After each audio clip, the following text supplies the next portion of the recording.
Movie শুরু হয় সেনাবাহিনীর একটি কার্গো বিমানকে দেখিয়ে।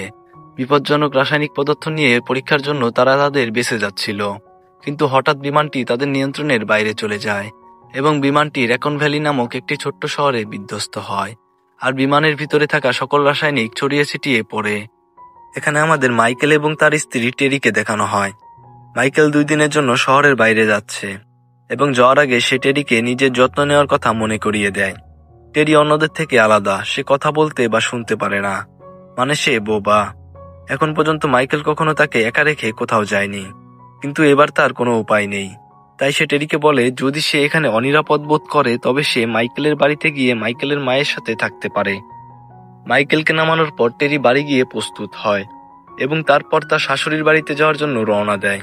ঠিক সেই সময় বিমানটি তার বাড়ির উপর দিয়ে বিধ্বস্ত হয় এবং রেডিওতে একটি দুর্ঘটনার বিষয়ে সতর্ক করে জরুরি সম্প্রচার করা হয়, কিন্তু টেরি তা শুনতে পায় না। টেরি যখন তার শাশুড়ির বাড়িতে পৌঁছায় ততক্ষণে রাসায়নিকগুলি বাতাসে ছড়িয়ে পড়ার কারণে আকাশ কালো ধোঁয়ায় ঢেকে গেছে। টেরি এবং তার শাশুড়ি বুঝতে পারেনি এই রাসায়নিকগুলি শহরের পানিও দূষিত করেছে। তারপর তারা একসাথে রাতের খাবার খায়, কিন্তু যেখানে তার শাশুড়ি পানি পান করে টেরি সেখানে দুধ পান করে। এই ছোট্ট পার্থক্যটি অজান্তেই টেরির জীবন বাঁচায়, যা আমরা পরের সিনে দেখতে পাবো। রাতের খাবারের পর টেরি তার নিজের বাড়িতে ফিরে আসে। ঠিক তখনই রেডিওতে একটি জরুরি সম্প্রচার করা হয়। রাসায়নিক দুর্ঘটনার কারণে রেকন ভ্যালিতে মারাত্মক সংক্রমণ ছড়িয়ে পড়েছে।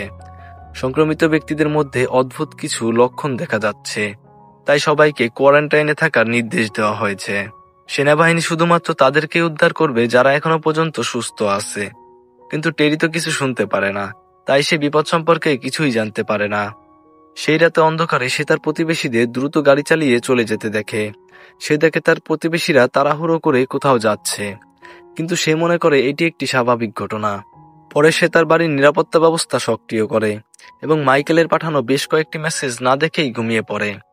পরের দিন সকালে টেরি ঘাস কাটতে বাইরে বের হয়। সে দেখে তার প্রতিবেশীর গাড়ির দরজা খোলা, কিন্তু আশেপাশে কেউ নেই।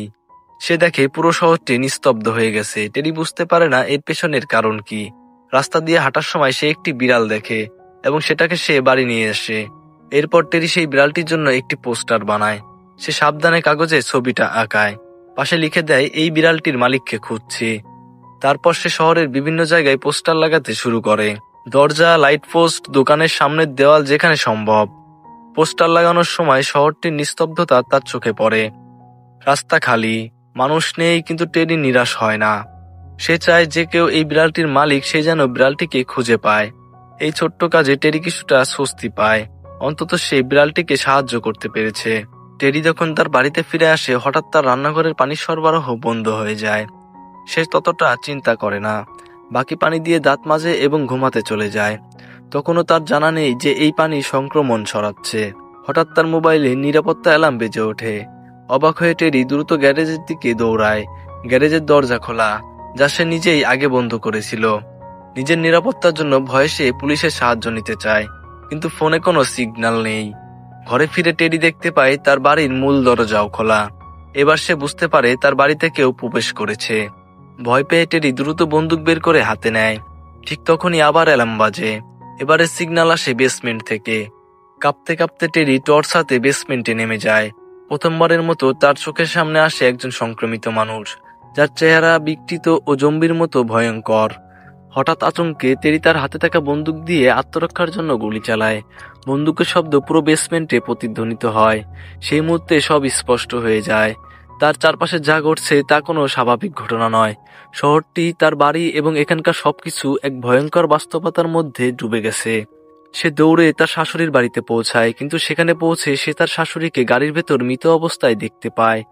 আসলে সংক্রমণের শিকার হওয়ার পর তিনি আর কোনো উপায় না দেখে নিজেই আত্মহত্যা করেছিলেন। এখানে আমরা জানতে পারি এই সংক্রমিত মানুষগুলো সাধারণ জম্বিদের মতো নয়। তারা দেখতে যেমন ভয়ঙ্কর, তেমনি তাদের মধ্যে এখনো মানুষের মতো কিছু মানবতা রয়ে গেছে। মগজ ঠিকই কাজ করছে, কিন্তু তাদের শরীর নিয়ন্ত্রণ হারিয়েছে। এই আবিষ্কার ছিল টেরির জন্য নতুন এক আতঙ্ক এবং অজানা কোনো বিপদের আভাস। টেরি শহর থেকে পালানোর চেষ্টা করে, কিন্তু সেনাবাহিনী শহর থেকে বাইরে যাওয়ার সব রাস্তা বন্ধ করে দিয়েছে। হতাশায় সে বাড়ি ফিরে আসে। কাঁপতে কাঁপতে সে তার বাড়ির সব দরজা জানালা বন্ধ করে দেয়, যেন কেউ তার বাড়ির ভিতরে প্রবেশ করতে না পারে। সারা রাত সে মোবাইলের সিগন্যালের জন্য মরিয়া হয়ে অপেক্ষা করে, কিন্তু কোনো নেটওয়ার্ক সে পায় না। পরের সকালে টেডি জেনারেটর চালু করে এবং টিভিতে বিদ্যুৎ সরবরাহ করতে সক্ষম হয়। টিভির স্ক্রিনে সে সমস্ত সত্য জানতে পারে। বিমান দুর্ঘটনার কারণে রাসায়নিক পদার্থ বাতাসে ছড়িয়ে পড়েছিল, যা শহরের জম্বিদের মতো সংক্রমণের সূত্রপাত করেছিল। সংক্রমণ ছড়াচ্ছিল মানুষের স্পর্শ এবং শহরের পানির মাধ্যমে। কিন্তু টেরি তখনও নিরাপদে, কারণ তার বাড়িতে ব্যবহৃত পানি ছিল ভূগর্ভস্থ পানি এবং তা সংক্রমিত হয়নি। এই আবিষ্কার তাকে কিছুটা স্বস্তি দেয়, কিন্তু সেই সাথে ভয় এবং অজানা বিপদের আশঙ্কাও তার মনে জমতে থাকে।